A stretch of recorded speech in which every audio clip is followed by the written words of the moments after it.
Je tiens à ajouter que si, comme je viens de le dire, Dieu fait des exploits extraordinaires, des pêches, des moyens extraordinaires, tels que le fait d'affréter des avions, des hélicoptères et bien d'autres moyens afin que des vies soient sauvées et des fois même pour qu'une seule vie soit sauvée, que ce soit d'un être humain ou d'un animal. C'est vous dire à combien, euh, à quel degré, et il va au-delà de tout ce que nous pouvons imaginer. Moi, je parle ici de choses que j'ai déjà pu constater, de comment j'ai pu contempler la gloire de Dieu, comment je l'ai vu mettre en place des moyens extraordinaires pour sauver des vies ou même une seule vie, qu'elle soit humaine ou animale, comme je le disais, et je lui en rends grâce et gloire ici. Mais je parle de ce que j'ai pu voir, je demeure persuadée qu'il y a plein d'autres choses à voir, à y voir, à y entendre et à voir encore, et que ce sont des choses que nous voyons bien plus souvent que nous ne le pensons sous nos yeux, peut-être des fois même sans prendre conscience ou sans pouvoir le comprendre. Mais Dieu fait des choses extraordinaires pour nous maintenir en vie, pour sauver nos vies. Et je tiens encore une fois ici à lui rendre grâce et gloire. Et si Dieu fait des choses aussi extraordinaires, c'est vous dire à quel point nos vies comptent pour lui, à quel point il a à cœur de nous voir continuer à vivre, des fois survivre et ensuite continuer à vivre. C'est-à-dire qu'il arrive des fois que nous passions par des phases que l'on pourrait appeler phases de survie, peut-être beaucoup plus que de phases de vie. Mais je suis là pour vous témoigner, pour l'avoir vécu également, qu'on peut passer d'une phase de survie à une phase de vie heureuse et épanouie réellement, puisque Dieu a produit ce miracle-là dans ma vie et que je l'ai vu faire dans bien d'autres vies. Donc le but de tout ce que je vous dis ici, c'est de vous encourager à ne jamais vous laisser aller au découragement, à baisser les bras, à perdre espoir ou à vous dire que la vie ne vaut pas la peine d'être vécue. Si la vie ne valait pas la peine d'être vécue, eh bien Jésus ne serait pas celui qui nous apporte la vie et la vie en abondance, comme il est écrit en Jean 10, verset 10. Et Dieu ne serait pas non plus celui qui vraiment fait tout a tout mis en place pour que non seulement la vie continue, telle que dans les phases de survie, mais qu'elle soit heureuse et épanouie quand il permet qu'on se remette à vivre dans des phases de vie vraiment heureuses. Et je tenais à rendre grâce et gloire à Dieu pour ça, qui, comme je le dis, met tout en place pour que la vie soit et pour que la vie continue. Et ne perdons jamais cette réalité-là de vue. Et à commencer par l'un des plus grands exemples qui nous le démontre, le sacrifice qu'il a permis de Jésus-Christ à la croix, puisque, comme je le disais, il savait très bien que il ressusciterait Jésus-Christ le 3e jour, mais donc il a permis ça, mais il a aussi ressuscité Jésus-Christ le 3e jour, et comme j'aime à le dire très souvent, si Jésus-Christ est ressuscité, c'est qu'il est encore en vie, et comme il nous le dit lui-même, jusqu'à maintenant mon Père agit, moi aussi j'agis. Et je rends grâce et gloire à Dieu, à Jésus, à son Saint-Esprit, donc qui continue à tout faire pour nous donner, pour que nos vies continuent et pour que nos vies soient heureuses et épanouies et pour nous donner une qualité de vie la meilleure qui soit, quelles que soient les situations que nous vivons. Et même quand nous vivons des situations qui sont désagréables ou inconfortables, même dans ces cas-là, il nous évite le pire. Nous pouvons avoir la sensation d'être en train de vivre des choses qui sont graves, qui sont pas les meilleures pour nous, ou enfin qui en tout cas sont inconfortables. On vit souvent des situations inconfortables, mais au moins on est en vie et Dieu a permis qu'on soit en vie malgré la gravité de tout ce que nous avons pu vivre ou traverser comme épreuve. Il a fait de nous des plus que vainqueurs. Alors restons plus que vainqueurs au nom puissant de Jésus, comme ce passage de Romains 8 verset 37 nous le rappelle bien.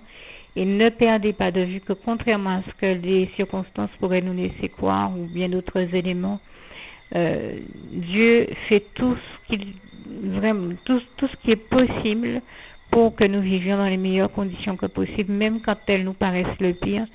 Il y a toujours des choses que Dieu est en train de nous épargner. En réalité, il nous évite d'avoir à vivre le pire et fait en sorte que nous soyons dans les meilleures conditions que possible, même si ça ne paraît pas évident à certaines personnes.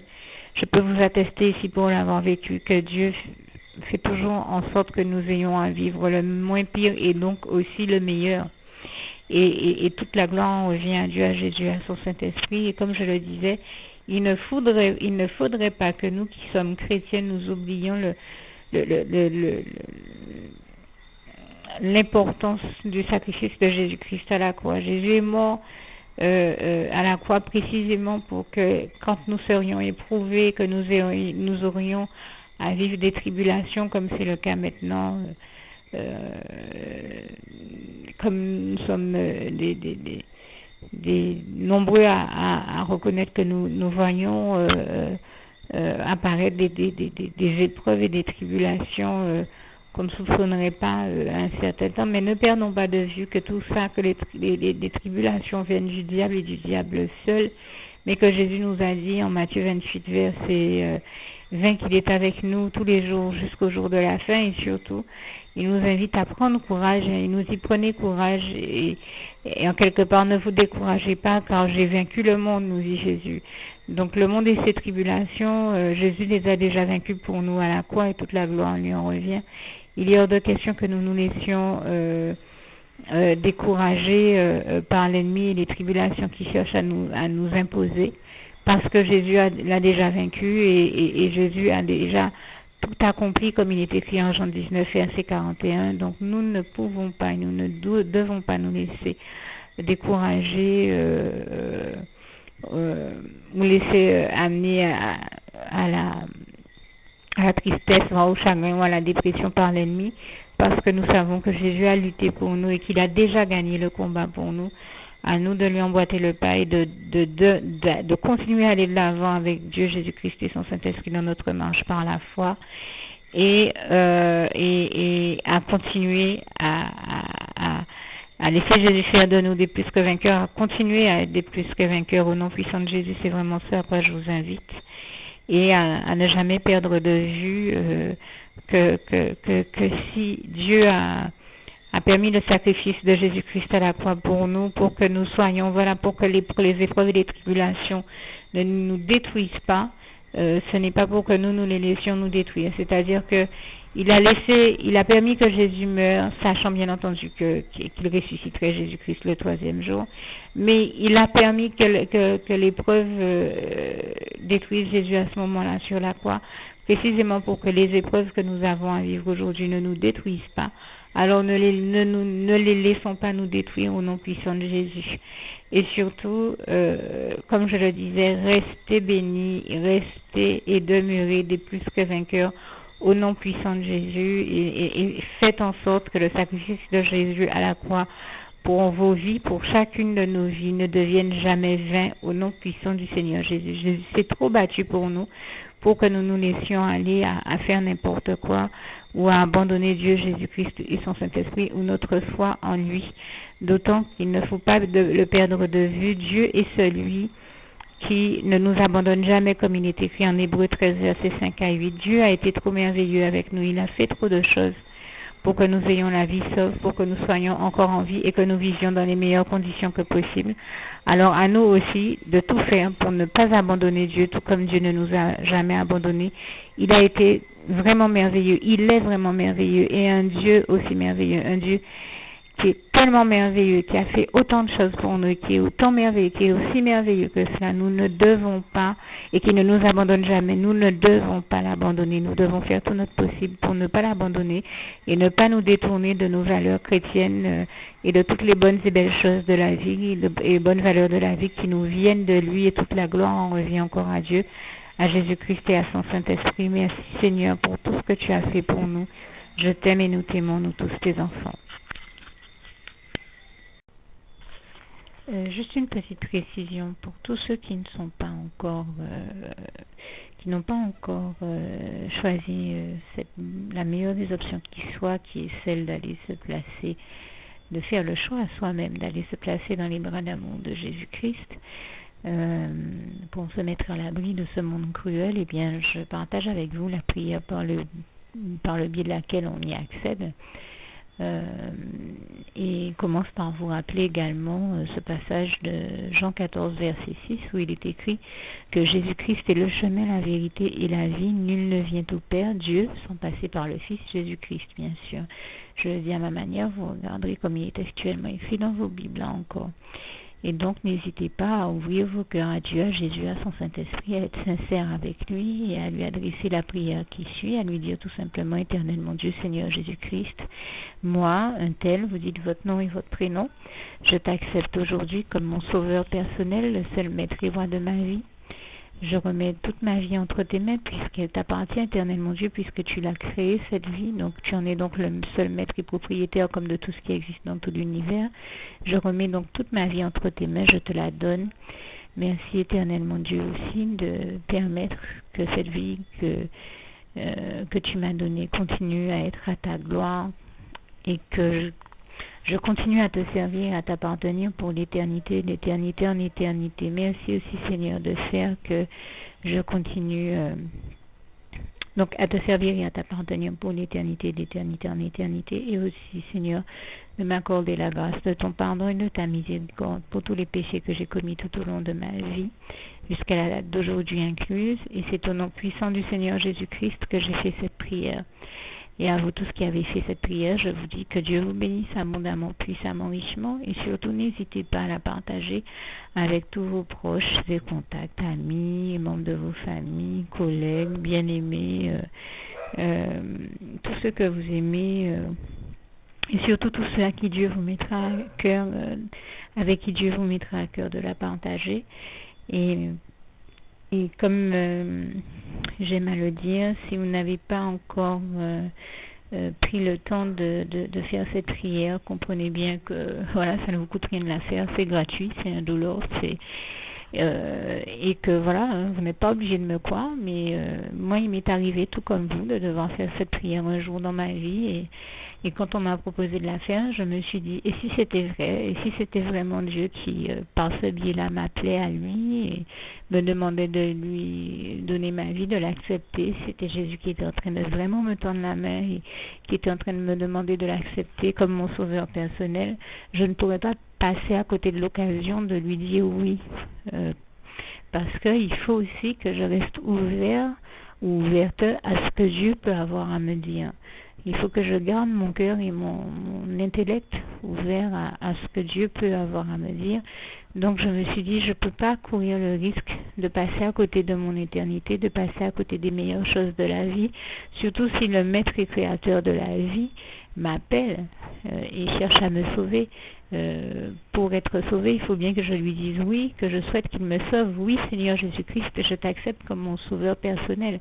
Et c'est le sens de cette prière. Et comme je dis, elle ne nous coûte rien à faire. Et puis surtout, moi je vous dis, du jour où je l'ai faite, j'ai vu Jésus changer ma vie en mieux sur tous les plans. Et donc je crois que ça ne vous coûtera rien, ça ne vous coûte rien vous non plus de la faire et puis d'expérimenter, de regarder comment les choses vont se dérouler dans votre vie, de regarder Jésus changer votre vie en mieux, à vous aussi. Et voilà, d'en faire l'expérience. Et pour en faire l'expérience, il faut commencer par faire cette prière. Donc si vous ne l'avez pas encore dite, réembobinez tout simplement cette vidéo ou ce document si vous préférez, réécoutez-le et dites avec moi la prière que vous m'avez entendu mentionner. Et n'oubliez surtout jamais que tout est possible à celui qui croit en Dieu, en Jésus-Christ et en son Saint-Esprit, comme il est écrit en Marc 9, verset 23, et que tout est possible à Dieu, comme il est écrit en Marc 10, verset 27. Que Dieu vous bénisse donc et à bientôt. Pour tous ceux ou celles que cela peut aider, je rajoute ici une prière afin de vous encourager à vraiment prendre le temps de la faire si vous vous sentez dans des situations